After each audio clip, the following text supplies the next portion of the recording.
1,75,000 प्रशिक्षणार्थी युवक आणि युवतींचं प्रशिक्षण 11 महिन्याचं पूर्ण झालेलं आहे। आमचं आंदोलन जानेवारी महिन्यापासून आमचं आंदोलन चालू झालेलं आहे। जानेवारीमध्ये चालू केलेल्या आंदोलनाला फलश्रुती मार्च महिन्यामध्ये अर्थसंकल्पीय अधिवेशनामध्ये राज्य सरकारनं 5 महिन्याची मुदतवाढ करून आम्हाला दिलेला आहे, एक्सटेन्शन दिलं।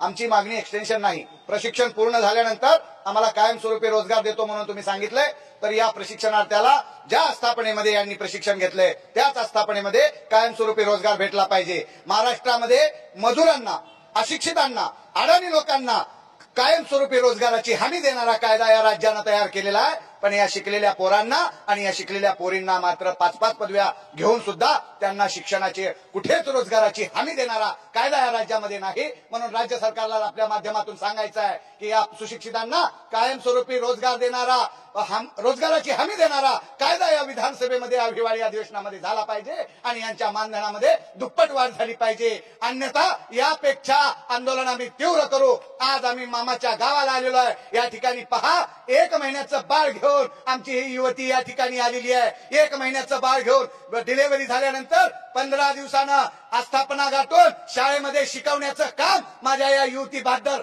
तरुणीनं केलेलं आहे। तिच्या डोळ्यातले अश्रू पहा, तिच्या काखेतलं, तिच्या ओटीतलं बाळ पहा। आणि या सरकारला जर थोडीशी जरी माया, दया आणि कुठेतरी सहानुभूती असेल तर सत्तेच्या खुर्चीसाठी तुम्ही लाडकी बहीण, लाडका भाऊ म्हणलात। आता ह्या लाडक्या बहिणीचे लाडके मुलं आणि मुली म्हणजे एकनाथ मामाच्या, देवा भाऊच्या, अजित पवारच्या या महायुती सरकारच्या भाच्या आणि भाची या ठिकाणी तुम्हाला अर्थटाहो फोडण्यासाठी या ठिकाणी आलेले आहेत। काही आहे ते तरुणांना विचारणार आहात। काही कुठून आलात? इकडे